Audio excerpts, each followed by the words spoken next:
하늘 성소로 들어갑니다. 세상의 신을 벗고서 주보자 앞에 엎드리니 내 주를 향한 사랑과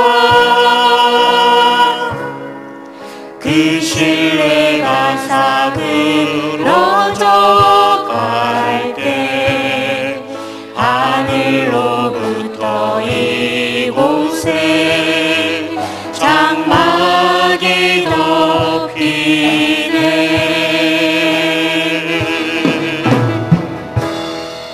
이곳을 덮으소서. 이곳을 비추소서. 내 안에 무너졌던 모든 소망 다 회복하리.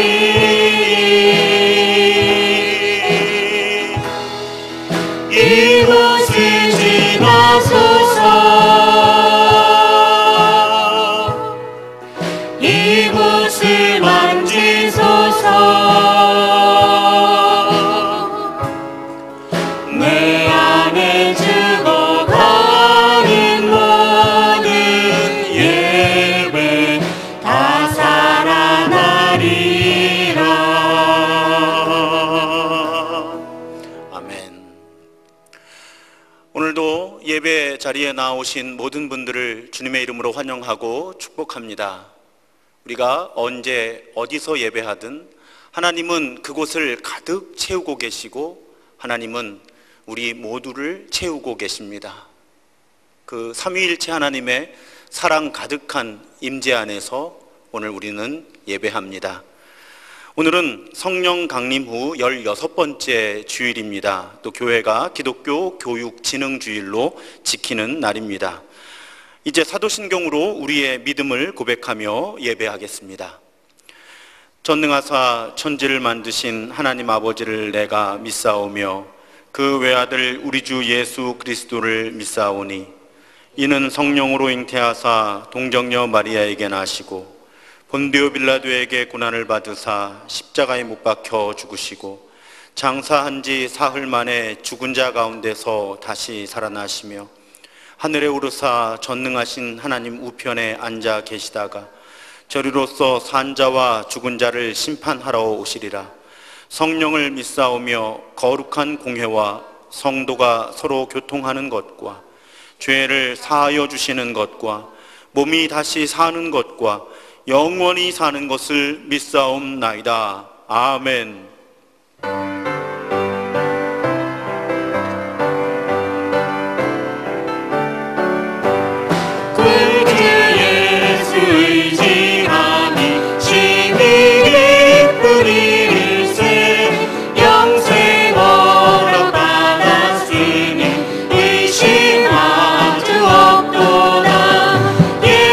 예수 믿는 것은 받은 증거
거룩하게 살게 하소서.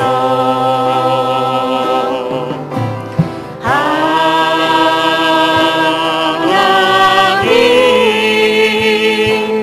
나의 마음 만져주소서. 하나님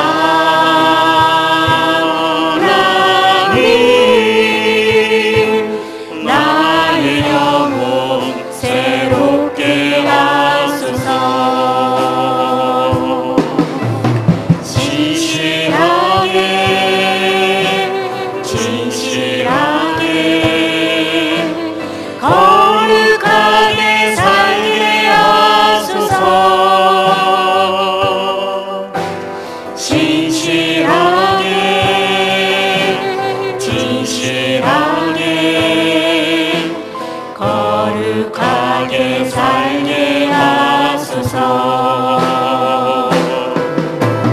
하나님 나의 기도 들어주소서. 하나님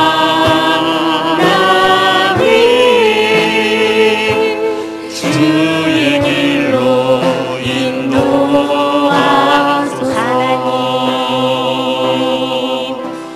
하나님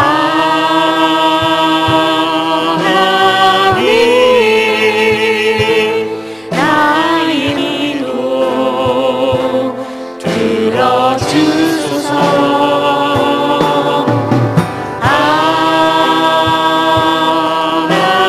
하나님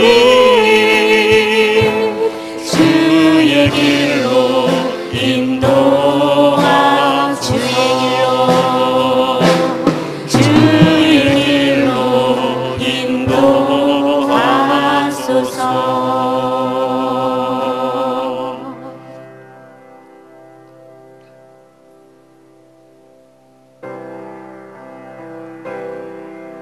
성령이여 우리를 예수께로 예수여 우리를 아버지께로 아버지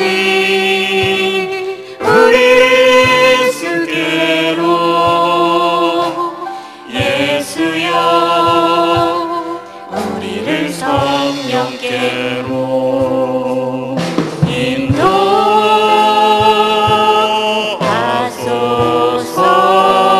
인도하소서.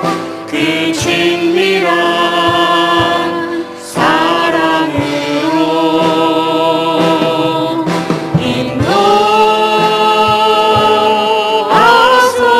인도하소서. 그 영원한 삶으로 성령이여 성령이여 우리를 예수께로 예수여 우리를 아버지께로 아버지 우리를 예수께로 예수여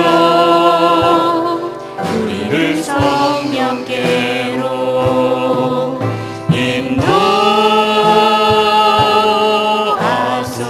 인도하소서. 그 친밀한 사랑으로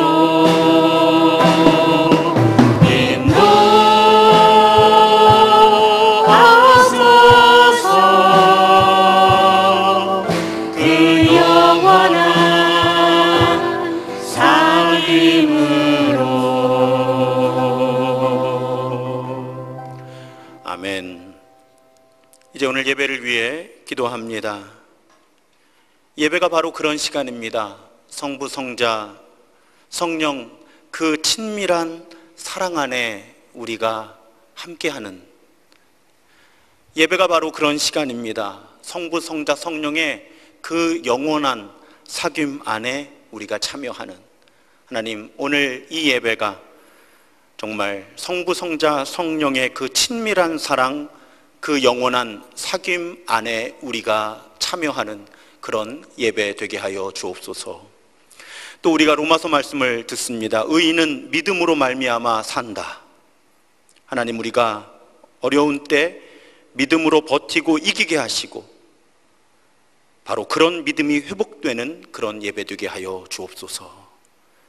이런 기도하는 마음 담아서 우리 나지막한 목소리로 함께 기도하겠습니다.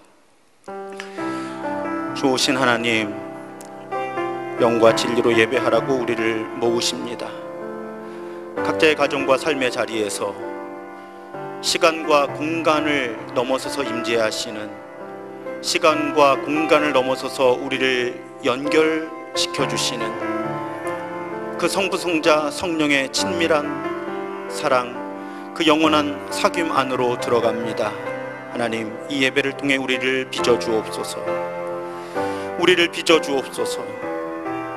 의인은 믿음으로 말미암아 산다 하십니다. 어려운 때 바로 그 믿음으로 버티고 이기게 하시고 바로 그 믿음이 회복되는 그런 예배 되게 하여 주옵소서. 이 예배를 마칠 때 하나님, 우리가 더욱 하나님의 형상으로 빚어져 있게 하여 주옵소서. 주님,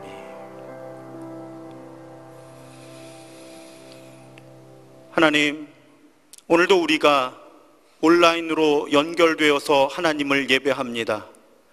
시간과 공간을 초월하셔서 우리와 함께 하시는 하나님, 시간과 공간을 초월하셔서 우리를 연결시켜 주시는 그 하나님께서 우리가 어디 있든지 거기 계시며 우리 안에 계심을 고백하며 예배합니다.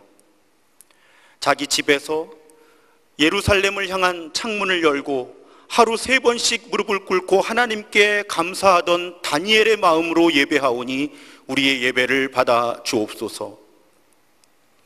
방역과 경제 사이에서 아슬아슬한 균형을 잡으려고 애쓰는 우리를 불쌍히 여겨 주옵소서. 코로나 방역을 강화하면 경제가 어려워지고 경제를 움직이려 하다 보면 방역이 무너지는 이 딜레마를 잘 감당할 수 있도록 우리에게 분별력을 허락해 주시고 다른 사람을 사랑하고 배려하는 그 마음 허락하여 주옵소서. 이런 어려움 속에서 우리가 성숙한 사회적 합의를 이루고 지켜나갈 수 있도록 우리를 붙들어 주옵소서. 나만 옳다, 우리만 옳다는 편협한 마음을 버리고 서로 다른 다양한 입장들을 존중하며 조율할 수 있는 능력을 허락하여 주옵소서. 특별히 정치, 경제, 사회, 종교 지도자들 먼저 그렇게 할 수 있도록 은혜를 베풀어 주옵소서. 주님, 코로나로 인해 위축된 일상으로 우리 마음도 위축되기 쉬운 시간이 길어지고 있습니다. 하지만 주님, 하나님을 사랑하며 하나님 뜻대로 살기 위해 애쓰는 사람들을 절대 외면하지 않으시고 구원하시는 하나님을 신뢰합니다. 예수께서 이 땅에 계셨을 때 사회적으로 소외되고 도움이 필요한 사람들의 친구가 되어 주셨음을 기억합니다. 스스로 마른 뼈와 같이 되었다고 자포자기했던 이스라엘 백성들에게 하나님의 영이 함께 하시면 마른 뼈도 하나님의 군대가 될 수 있다는 비전을 보여주신 하나님을 기억합니다. 오직 하나님께 소망을 두게 하여 주옵소서. 어려울 때 우리 몸과 마음의 건강을 회복시키시고 모든 가정의 생업과 생계를 돌보시며 모든 가족들이 사랑으로 하나 되게 하여 주옵소서. 특별히 입시와 취업으로 힘겨운 시기를 지나는 청소년 청년들에게 내일에 대한 소망을 주옵소서. 엄마 없이 라면 끓여 먹다가 생명이 위독해진 어린아이들이 더 이상 이 사회에 생기지 않도록 돌봄이 필요한 어린이들이 방치되지 않는 세상을 만드는데 우리가 더 기도하며 헌신하게 하여 주옵소서. 오늘도 로마서의 말씀에 귀 기울입니다. 의인은 믿음으로 말미암아 산다는 고백의 의미가 무엇인지를 깊이 깨닫고 그렇게 살아내는 우리가 더욱 되게 하여 주옵소서. 이 땅에 복된 소식을 전하시기 위해 복된 소식으로 오신 예수 그리스도의 이름으로 기도드립니다. 아멘. 주님의 기도를 함께 드립니다. 하늘에 계신 우리 아버지여, 이름이 거룩히 여김을 받으시오며 나라가 임하시오며 뜻이 하늘에서 이루어진 것 같이 땅에서도 이루어지이다. 오늘 우리에게 일용할 양식을 주시옵고 우리가 우리에게 죄 지은 자를 사하여 준 것 같이 우리 죄를 사하여 주시옵고 우리를 시험에 들게 하지 마시옵고 다만 악에서 구하시옵소서. 나라와 권세와 영광이 아버지께 영원히 있사옵나이다. 아멘.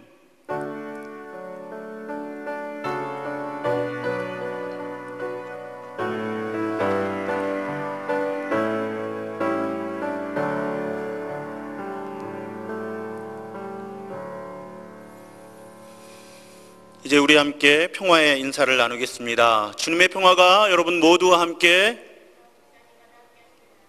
감사합니다. 이제 화해와 평화의 징표로 서로 인사를 나누겠습니다. 주님의 평화가 함께 하시기 바랍니다. 주님의 평화가 함께 하시기 바랍니다. 주님의 평화가 함께 하시기 바랍니다. 감사합니다. 이제 주보를 참조하시면서 교회 소식 나누겠습니다. 우리 교회 주보는 페이스북과 그리고 교회 홈페이지에서 보실 수 있습니다. 수도권 사회적 거리두기 2단계가 유지가 되고 있고요. 그래서 모든 현장 대면 예배 또 모임이 중단되고 있는 상태입니다. 우리는 정부 지침에 따르기보다는 사실은 정확하게 표현하면 정부 지침을 참조해서 우리 교회가 어떻게 예배하고 어떻게 모일지를 계속 결정을 하고 있습니다. 어떻게 하면 우리 공동체를 보호할 수 있을까? 또 어떻게 하면 교회의 대사회적인 역할을 잘 감당하는 것일까? 어떻게 하면 교회가 선교적 역량을 지켜나갈 수 있을까? 이런 부분들을 고민하면서 저와 기획위원들이 우리 교회 예배와 모임의 방식을 매주 의논해서 결정하고 있습니다. 여러분, 우리 교회 마음을 잘 모으셔서 여태까지 이런 일로 인해서 어려움이 없었는데 기간이 길어집니다. 아무래도 저도 담임 목사로서 걱정이 많이 되지만 마음 잘 모으고 더욱더 우리가 한 마음으로 이 어려움을 잘 극복할 수 있도록 기도해 주시면 감사하겠습니다. 그런데 우리가 모이지 못하는 기한이 길어짐에 따라서 그동안 좀 기다리고 있던 꼭 해야 하는 이런 훈련과 모임들을 온라인을 이용해서 하려고 합니다. 그 가운데 하나가 영성훈련의 이해라고 하는 그런 훈련 과정을 개설하겠습니다. 이 과정은 기독교 영적인 전통 안에 기본적인 영성훈련들이 있어요. 그런 것들, 또 말씀을 어떻게 묵상하고 말씀으로 어떻게 기도하는지, 또 통성으로 어떻게 기도하고 침묵으로 어떻게 기도하는지, 이런 기본적인 영성 훈련에 대한 이해와 훈련을 도모하는 그런 과정입니다. 10월 10일 토요일 오전 10시부터 11시 30분 매주 토요일에 모이려고 합니다. 일하시는 분들이 우리 교우들 가운데 많기 때문에 일단 토요일 오전으로 정했고요. 8주 과정으로 진행할 예정입니다. 이때까지 현장 모임이 가능하지 않을 경우에는 줌이라고 하는 어플리케이션을 사용해서 강좌를 진행하겠습니다. 사용법은 수강 신청하시는 분들 개별적으로 다양한 방식을 통해 안내해 드리도록 하겠습니다. 구체적인 내용에 대한 문의와 신청은 저에게 해주시면 되겠습니다. 계속 그렇게 하고 있지만 필수적으로 목회자의 신방이 필요한 가정이나 사업장 신방을 하고 있습니다.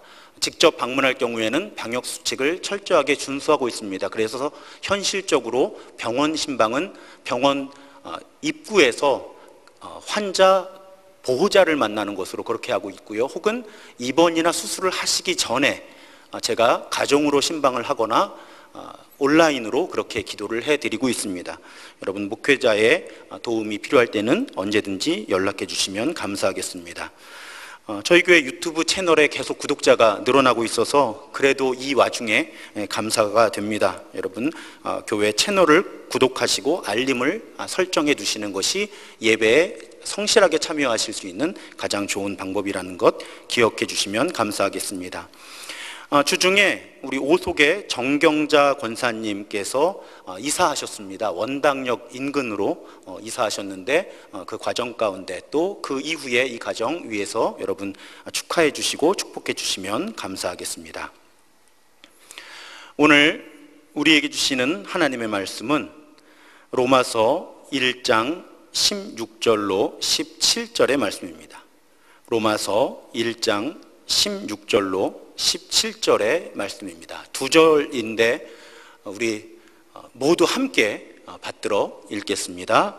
내가 복음을 부끄러워하지 아니하노니 이 복음은 모든 믿는 자에게 구원을 주시는 하나님의 능력이 됨이라.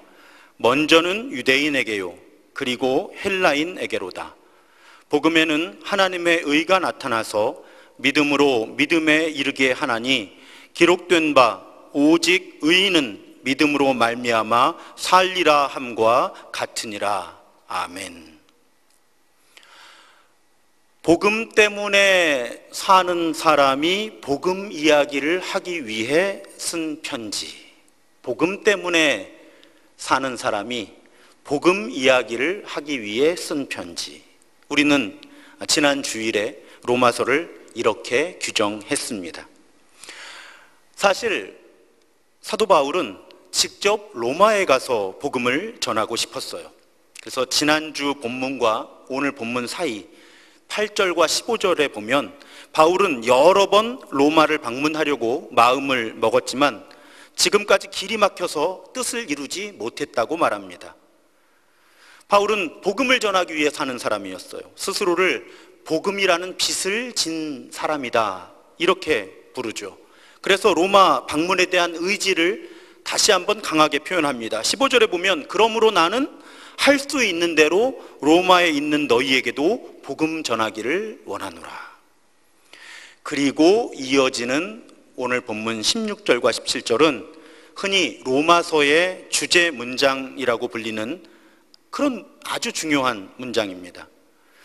그런데 로마서는 성경의 다른 책들보다 이 신약 성경이 그리스어로 기록되었잖아요. 그런데 그 그리스어 원문에서 번역되는 과정에서 의역이 많이 필요했던 그런 책이에요, 로마서가.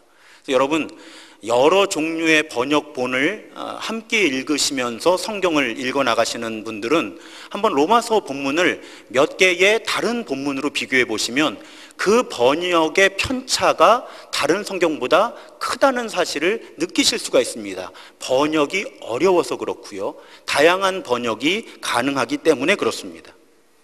그래서 이 로마서는 지금도 새로운 해석이 계속 이루어지고 있는 그런 책이에요. 여러분들께서 저와 함께 이 로마서를 읽어 나가시면서 내가 저런 해석은 처음 접했다, 그럴 수밖에 없습니다. 왜 그런가 하면 지금도 새로운 해석과 새로운 신학적인 관점들이 이 로마서에는 끊임없이 적용되고 끊임없이 발견되기 때문에 그런 것입니다. 저도 여러 번역본과 그리스어 원문을 함께 대조하면서 로마서의 의미를 풀어보려고 노력하고 있습니다. 자, 그럼 16절 말씀을 보죠. 내가 복음을 부끄러워하지 아니하노니 이 복음은 모든 믿는 자에게 구원을 주시는 하나님의 능력이 됨이라. 그런데 한글 번역에는 들어가 있지 않은데 16절은 그리스어 가르라고 하는 단어로 시작해요. 가르라고 하는 단어는 왜냐하면, 즉 이유를 설명하는 접속사입니다. 그래서 바울은 이렇게 말하고 있는 거예요. 나는 로마에 직접 가서 복음을 전하고 싶습니다. 왜냐하면 내가 복음을 부끄러워하지 않기 때문입니다. 그리고 다시 가르라고 하는 접속사가 등장을 해요. 그러니까 이렇게 연결할 수 있는 거예요. 바울이 복음을 부끄러워하지 않는데 왜냐하면 이 복음은 모든 믿는 자에게 구원을 주시는 하나님의 능력이 되기 때문에, 복음이 모든 믿는 자에게 구원을 주시는 하나님의 능력이기 때문에 나는 복음을 부끄러워하지 않습니다 라는 고백이에요. 그리고 또 가르라고 하는 접속사가 나오면서 17절이 이어지는 거예요. 복음에는 하나님의 의가 나타나서. 그런데 그 앞에 왜냐하면이라는 의미의 접속사가 사실은 원문에는 들어있는 것이죠. 그렇게 보니까 지금 우리가 읽어낸 본문은 이렇게 해석이 돼요. 사도 바울이 이렇게 고백하는 것입니다. 나는 로마에 가서 복음을 전하고 싶습니다. 왜냐하면 내가 복음을 부끄러워하지 않기 때문이에요. 나는 복음을 부끄러워하지 않습니다. 왜냐하면 복음은 모든 믿는 자에게 구원을 주시는 하나님의 능력이기 때문입니다.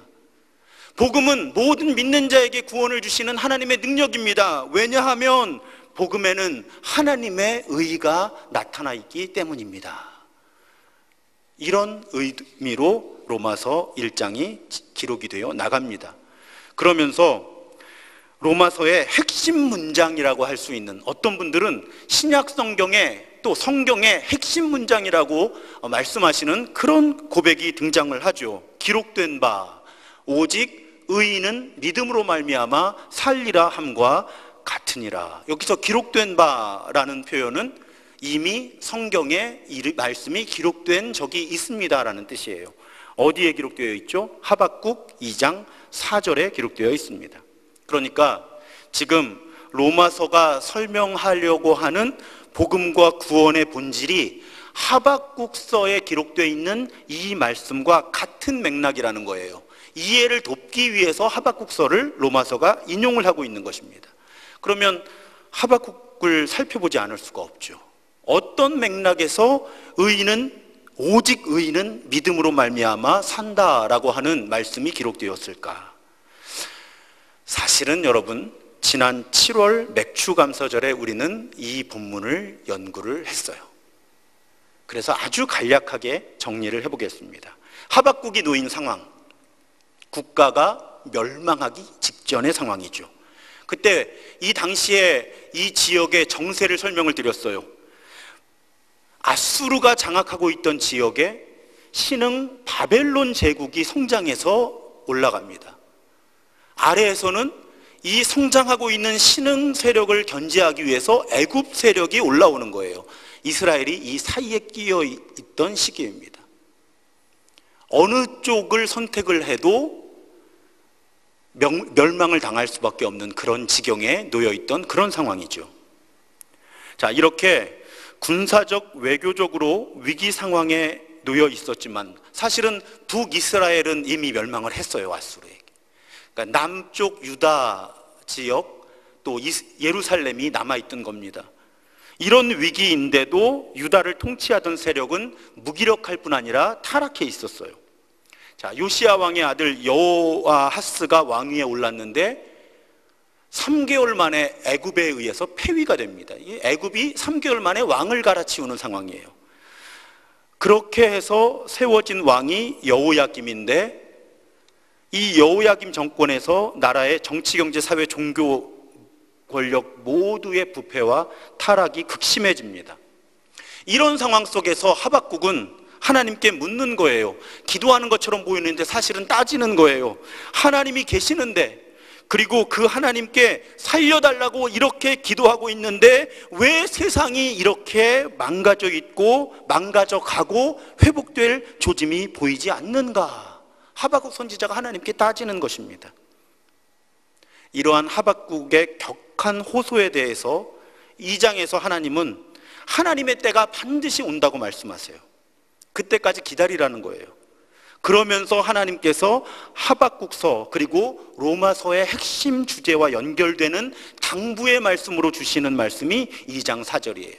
의인은 그의 믿음으로 말미암아 살 것이다. 자, 하나님의 의도는 여기에 있는 거죠. 하박국, 지금은 비록 한 치 앞이 보이지 않는 상황이지만 하나님께서 모든 것을 바로잡으실 때, 모든 것이 제자리를 찾을 때가 반드시 온다. 그러면 그때까지 어떻게 버텨야 하는가? 고통 속에서 어떻게 살아내야 하는가? 살아갈 수 있는가? 그 질문에 대한 하나님의 답변이 바로 의인은 믿음으로 말미암아 산다라고 하는 당부였다는 것입니다. 그런데 맥주감사절에 저는 이 믿음이라고 하는 단어에 중요한 번역의 문제가 있다는 것을 말씀드렸어요. 여기서 믿음으로 번역된 히브리어 단어는 에무나라고 하는 단어입니다. 제가 찾아본 자료에 따르면 이 단어는 명사 형태로는 구약 성경에 49번이 나와요.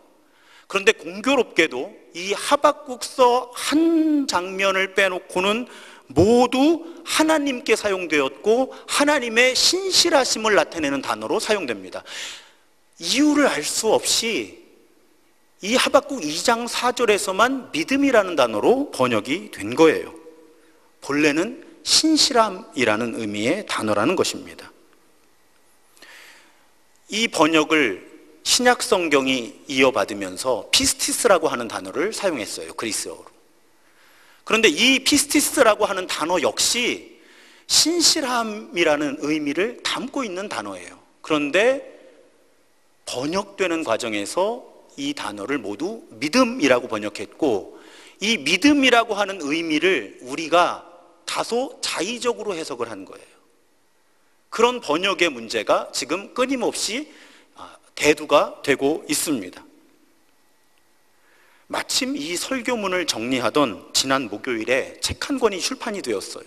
그 책의 제목이 오직 충성으로 받는 구원입니다. 책 제목이 오직 충성으로 받는 구원이에요. 여러분 의아하시죠? 오직 믿음으로 받는 구원이라고 성경에 기록되어 있고 우리가 그렇게 배워왔는데 왜 이 책의 저자는 굳이 이 책의 원어 제목도 같습니다. 오직 충성으로 받는 구원. 저자는 왜 믿음으로 받는 구원이라고 하지 않고 충성으로 받는 구원이라는 제목을 붙였을까요? 바로 이 번역의 문제 때문에 그래요. 이 히브리어 에무나나 그리스어 피스티스는 단지 내가 어떤 확신을 갖는 그런 믿음을 말하는 것이 아니라 신실함, 충성되게 사는 삶, 그런 의미를 담고 있는 단어라는 거예요. 이 책의 저자는 바로 그 부분을 지적하는 것입니다. 그래서 우리가 믿음으로 말미암아 구원을 받는다 이렇게 번역을 하지만 사실은 우리가 현대 기독교 문화 내에서 주로 이해되고 사용되는 그 믿음 혹은 확신이라는 말과 이 그리스어 피스티스는 그다지 상관이 없다는 것이 이 책의 주장이에요.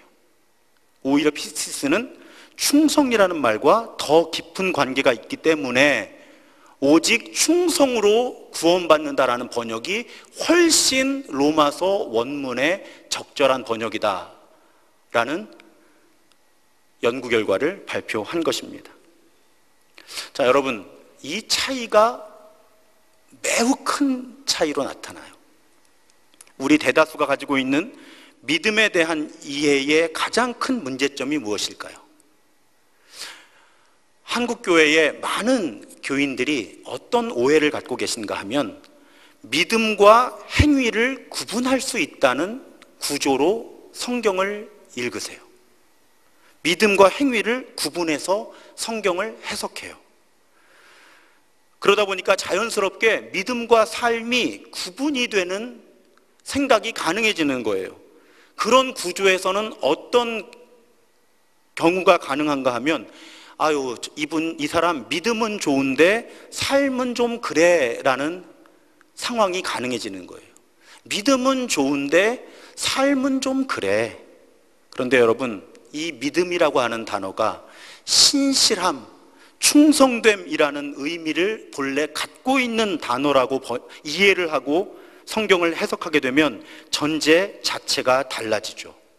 믿음이 좋은 건 어떤 교리에 대한 확신을 갖는 것이 아니라 하나님을 믿는 거예요. 그리고 그 하나님 뜻에 따라 그 하나님 앞에서 신실하게 사는 삶이 믿음입니다. 그러면 믿음과 삶은 결코 분리될 수 없는 거예요. 믿음은 좋은데 삶이 엉망이다라는 전제 자체가 잘못되었다는 것입니다. 우리는 솔직히 인정해야 합니다.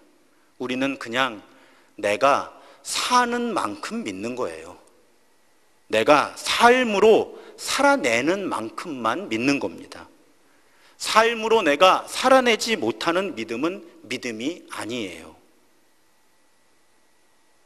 하나님은 하박국서를 인용하시면서 로마서를 통해 당시 그리스도인들과 우리에게 말씀하시는 거예요. 의로운 사람은 어떤 상황에서도 신실함으로 구원을 받는다.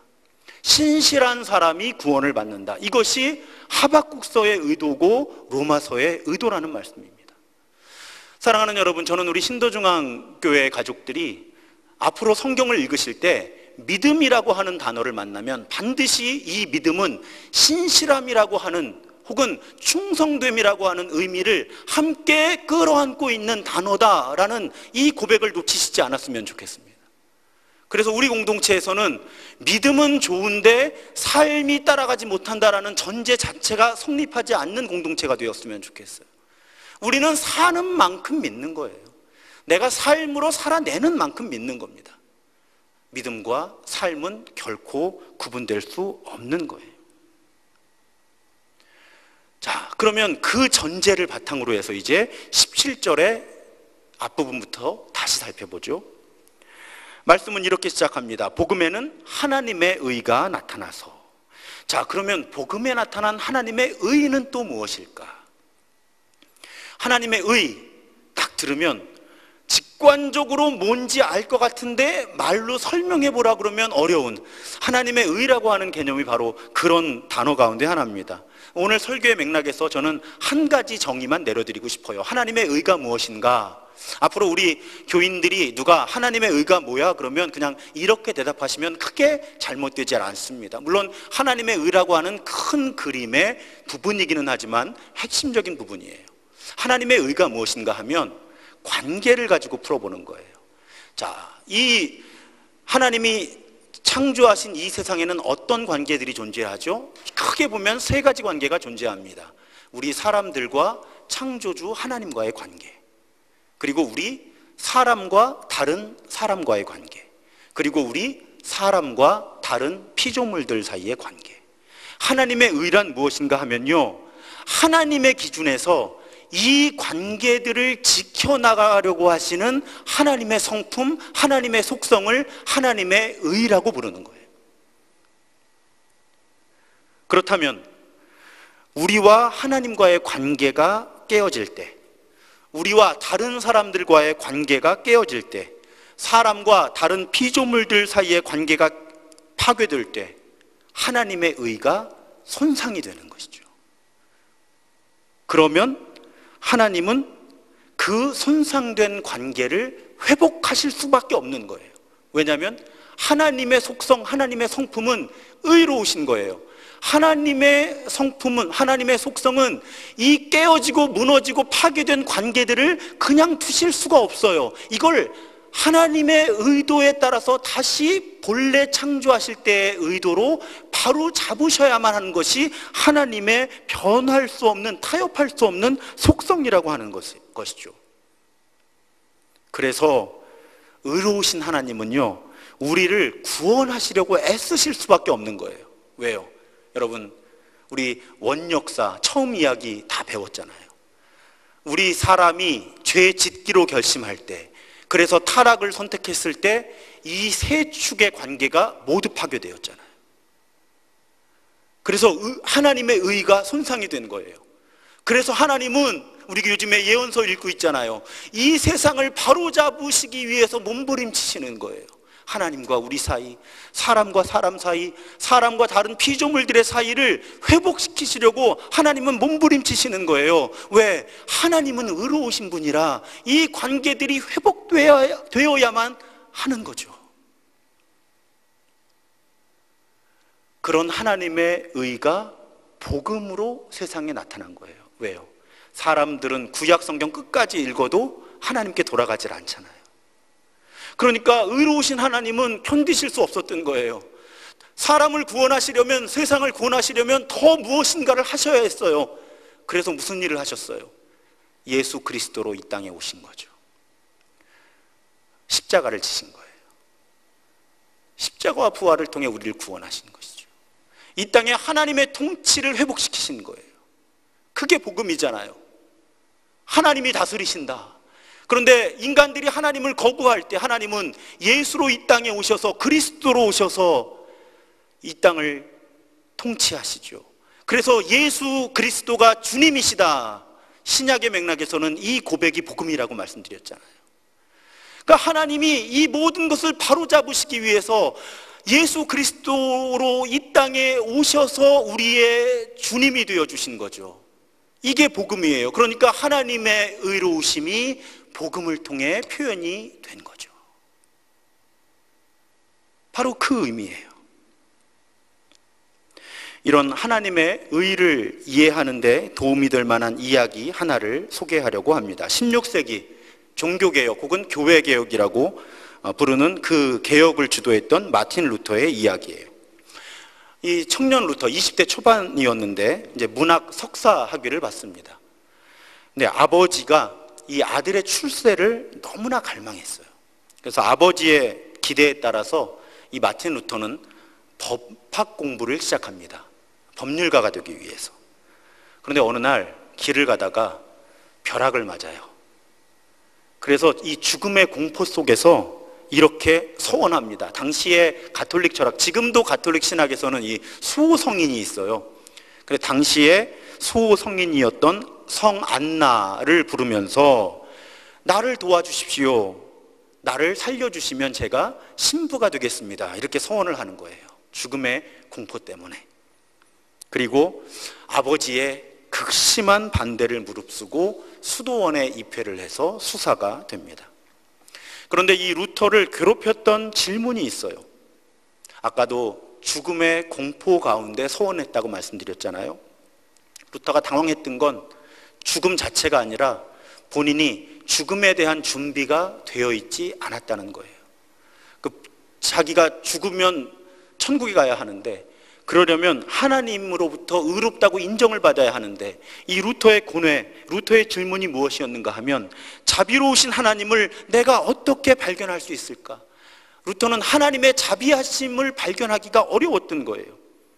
그의 영적인 여정은 이런 영적인 유혹 혹은 영적인 시험, 영적인 시련이라고 부르는 이 질문을 해결하기 위한 발걸음이었어요.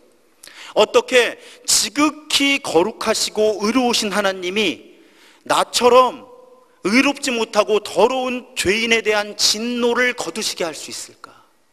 나 같은 죄인을 향한 하나님의 진노를 내가 어떻게 하면 거두시게 할 수 있을까? 그래서 마틴 루터는 하나님으로부터 의롭다 하시는 그 인정을 받기 위해 몸부림을 칩니다. 수도원에서는 맡은 일을 성실하게 수행한 건 물론이고요, 자신이 견딜 수 있는 가장 극심한 금욕 생활을 합니다. 자신의 죄의 문제를 해결하기 위해서 지나칠 만큼 가톨릭이니까요, 고해성사를 하기도 했던 것으로 알려져 있어요. 그런데 로마로 성지순례를 가게 되었는데 로마에 산타 스칼라 계단이라고 하는 것이 있다고 합니다.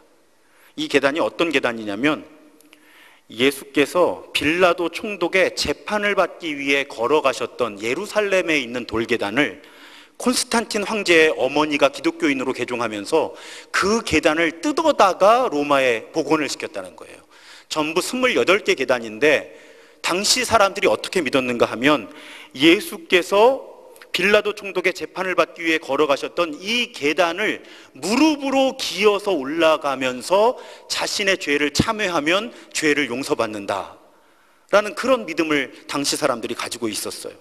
루터 역시 그 계단을 무릎으로 올라가면서 자신의 죄의 문제를 해결하려고, 하나님으로부터 의롭다 하심을 얻으려고 몸부림쳤다는 그런 기록도 있습니다. 그러다가 루터가 이 영적인 유혹을, 이 영적인 시련을 어떻게 해결하는가 성경을 연구하다가 이 문제를 극복을 해요. 구체적으로 언제 어디서 어떤 과정으로 일어난 것인지 명확하지는 않은데요, 루터는 자신의 이 깨달음을 탑의 경험이라고 부릅니다. 탑, 높은 탑이요, 탑의 경험. 학자들 가운데는 루터가 연구하고 가르쳤던 비텐베르그 대학교 탑에 이 루터의 연구실이 있었기 때문에 탑의 경험이라고 부른다는 사람도 있고요, 자료를 찾다 보니까 여기서 탑이 화장실을 상징한다고 해석을 하는, 그러니까 화장실에 앉아 있다가 진리를 깨달은 거라고 이렇게 해석을 하는 그런 학자도 있더라고요. 그런데 이 탑의 경험의 핵심이 바로 이 로마서 1장, 특히 로마서 1장 17절, 오늘 본문 말씀에 대한 깨달음이었다는 사실이에요. 루터가 직접 쓴 글을 한글 번역을 제가 풀어서 설명드릴게요. 지금부터 나는 정삼위가 아니라 마틴 루터입니다. 그렇게 이해를 하고 들으시면 좋겠어요. 나는 로마서를 통해서 바울을 이해하고 싶다는 열망에 사로잡혀 있었다.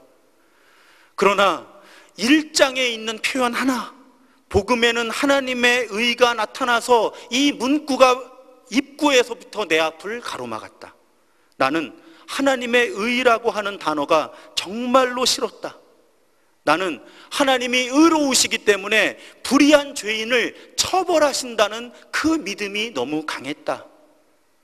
수도자로서 나 자신은 나무랄 데 없이 살았어도 하나님 앞에서는 극히 깨끗하지 못한 양심을 가진 죄인임을 느꼈다. 나는 죄인을 처벌하시는 의로우신 하나님을 사랑할 수 없었다. 그 하나님을 증오했고 신성 모독까지는 아닐지 몰라도 그 하나님을 불평했으며 심지어 그 하나님께 분노하고 있었다. 이해가 되시죠? 의로우신 하나님이라는 로마서의 표현을 딱 접하는 순간 의로우신 하나님은 죄인인 나를 심판하시는 무서운 하나님이다. 나는 결코 그 하나님을 만족시킬 수 없다. 그것이 장벽이 되어서 루터로 하여금 아주 긴 시간을 방황하게 했다는 것입니다. 그러다가 로마서의 말씀을 깨닫게 되는 거예요. 그러다가 하나님의 자비를 힘입어 매일같이 말씀을 묵상하는 과정에서 나는 복음에는 하나님의 의가 나타나서 기록되기를 의인은 오직 믿음으로 살리라 하신 이 말씀의 깊은 뜻을 깨닫게 되었다. 거기에서 나는 하나님의 의란 의롭게 살려고 하는 자가 하나님의 선물, 즉 믿음에 의해서 살 수 있게 하시는 하나님의 선물이라고 하는 것을 깨닫게 되었다. 여러분, 무슨 말씀이에요? 루터는 오늘 로마서 말씀을 연구하고 묵상하다가 우리를 무섭게 심판하시는 하나님의 의가 아니라 우리를 용납하시고 사랑하시는 하나님의 의를 발견하게 된 거죠. 기준을 정해놓으시고 이 기준에 이르지 못하면 모두 심판하겠다 하시는 그런 하나님의 의로움이 아니라 스스로 복음, 예수 그리스도로 이 땅에 오셔서 스스로 십자가를 지심으로 우리를 구원하시고자 했던 그 사랑 가득한 하나님의 의로우신 하나님을 새롭게 발견하게 되었던 것입니다. 그래서 루터가 이렇게 기록하고 있어요. 내가 이제 성경 전체를 꿰뚫어 볼 수 있는 소망이 생겼다. 내가 가장 두려워했던 로마서 1장 17절이 이제 마틴 루터의 신학의 핵심이 됩니다. 하나님은 그 의로우심 때문에 예수로 이 땅에 오셔서 십자가를 지신 거예요. 그 의로우심 때문에 지금도 우리를 구원하기 위해 애쓰시는, 이 세상을 구원하기 위해 애쓰시는 바로 그런 하나님이라는 말씀입니다. 자, 그럼 이제 마지막 한 부분 남았어요. 믿음으로 믿음에 이르게 하나니, 이 말씀의 의미는 무엇일까? 이 표현을 직역해 보면요, 하나님의 의가 복음을 통해 나타나는 것은 믿음에서 출발해서 믿음을 목표로 한다. 전치사밖에 없긴 하지만 대략 그렇게 이해할 수 있습니다. 믿음에서 출발해서 믿음을 향해 간다. 그러니까 1차적으로 믿음으로 믿음에 이르게 한다는 고백은 하나님의 의가 복음을 통해서 실현되는 과정에서 가장 중요한 것이 믿음이라고 하는 것이죠. 믿음을 강조하기 위한 표현이에요. 그래서 믿음으로 믿음에 이르게 한다는 표현 뒤에 오직 의인은 믿음으로 산다, 이렇게 마무리가 되어 있는 것입니다. 그런데 이 문장의 해석에 아주 흥미로운 관찰이 있어서 제가 설명하려고 해요. 아까 인용했던 하박국 2장 4절에 의인은 그의 믿음으로 말미암아 산다, 이런 말씀이 기록되어 있잖아요. 의인은 그의 믿음으로, 의롭게 살고자 하는 바로 그 사람 자신의 믿음으로 말미암아 산다라고 하는 그런 표현을 우리가 살펴보았습니다. 그런데 이 구약이요, 그리스어, 원래 히브리어였다가 그리스어 구약 성경으로 번역되는 과정에 70인역이라고 하는 번역이 있어요. 그런데 그 70인역이라고 하는 성경은 이 하박국 2장 4절을 이렇게 번역합니다. 의인은 나의 신실함으로 살리라. 여기서 나는 하나님이에요. 이건 하나님이 하박국에게 주시는 말씀이잖아요. 그러니까 두 가지 전통이 존재하는 거예요. 구약 성경 히브리어 원문은 두 번역 모두 다 공통되게 의인이 믿음으로 살 것이라고 선포를 해요. 오늘 설교의 맥락에서 보면 의인은 신실함으로 말미암아 살 것이다. 그런데 히브리어 성경은 그 의인을 살게 하는 신실함이 의인 자신의 신실함이에요. 그런데 70인역은 의인을 살게 하는 신실함이 그 말씀을 하시는 하나님의 신실함이라고 말해요. 과연 의롭게 살고자 하는 그 사람의 신실함으로 구원을 받는 것이냐, 아니면 하나님의 신실함으로 구원을 받는 것이냐. 그런데 흥미롭게도요, 로마서 본문은 이 신실함에 주어가 없어요. 누구의 신실함인지.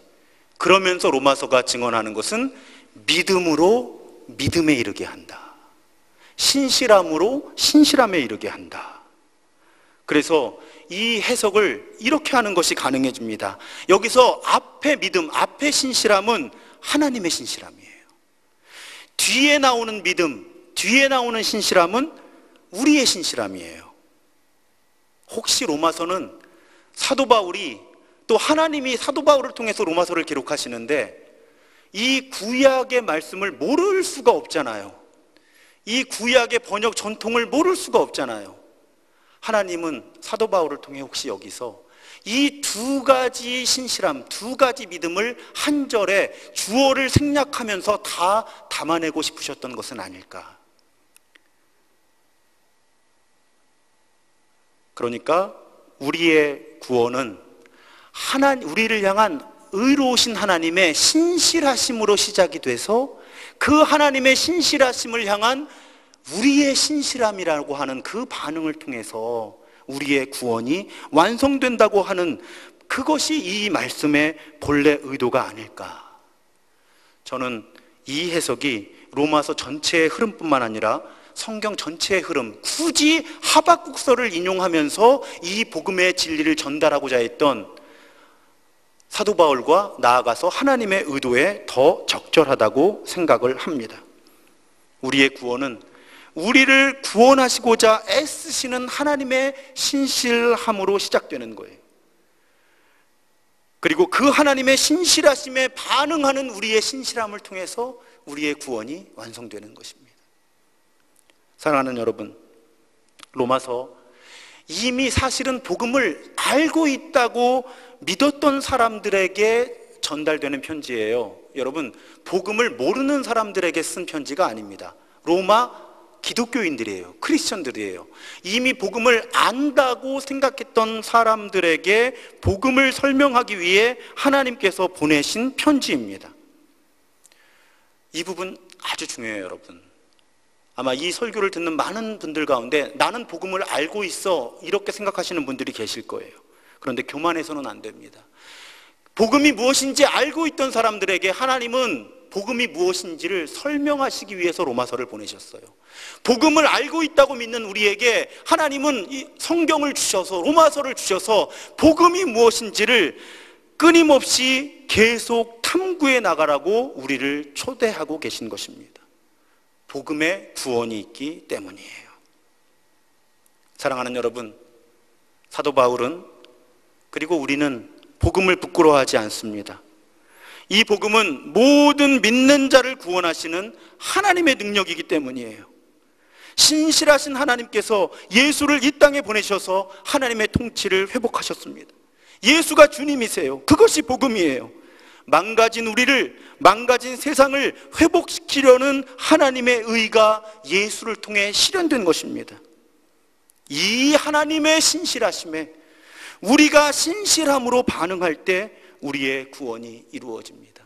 그런데 여러분, 하나님은 항상 신실하잖아요. 하나님은 항상 신실하셨잖아요. 우리를 창조하실 때부터 지금까지 하나님은 우리에게 신실하셨어요. 그러니까 오늘 로마서는 우리에게 질문합니다. 하나님은 신실하시다. 그런데 너는 하나님 앞에 신실하니? 사랑하는 여러분, 어려운 때를 지납니다.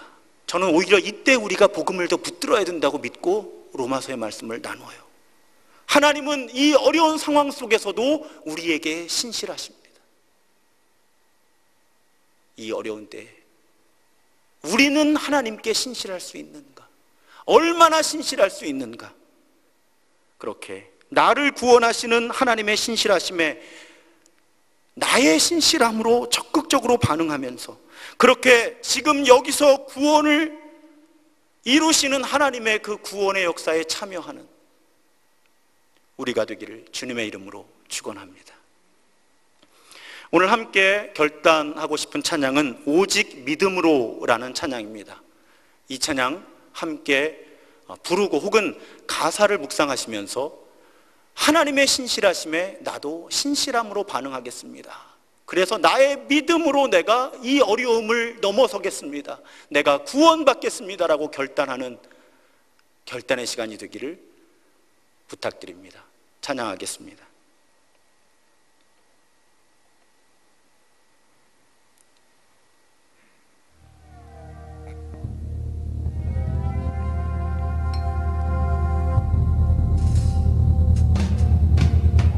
세상은 들리고 사람들은 변하여도 나는 주를 섬기리. 주님의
기도하겠습니다. 하나님 감사합니다. 우리를 구원해 주셔서 감사합니다. 우리를 최종적이고 완전하게 구원하실 것을 감사합니다. 하나님의 신실하심에 신실함으로 반응하는 우리가 되게 하여 주옵소서. 하나님, 오늘도 예물을 드립니다. 예배당에 모일 수 없어서. 하지만 그리스도의 몸된, 그리스도의 에클레시아 된 교회를 사랑하는 마음으로 온라인으로 헌금하고 일부러 시간을 내어 참여하며 헌금하고 하나님의 나라 확장을 위해 물질로 헌신하는 당신의 사랑하는 자녀들을 기쁘게 받아 주옵소서. 이 예물이 사용되는 곳마다 하나님의 나라가 회복되게 하여 주시고 교회들이 새로워지게 하여 주옵소서. 하나님, 예물 드린 손길들, 가정들 필요를 아시는 주님께서 공급해 주옵소서. 만나를 허락하시며 오병이어의 이적을, 그 표적을 나타내 주옵소서. 지금은 복음을 위해 이 땅에 오셔서 스스로 복음이 되어주신 우리 구주 예수 그리스도의 은혜와 항상 우리를 구원하시기 위해